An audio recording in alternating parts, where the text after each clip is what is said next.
భక్తి ఎంతో చూస్తున్నావుగా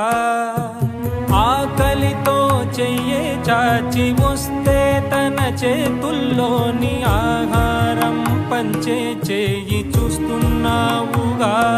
నిన్ను చూడ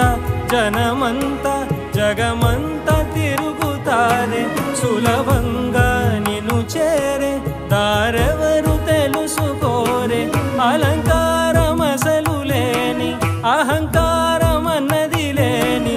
ఏ కళ్ళ కపటం కానరాని మనసుల్లో నువ్వే కలిసా నిన్నే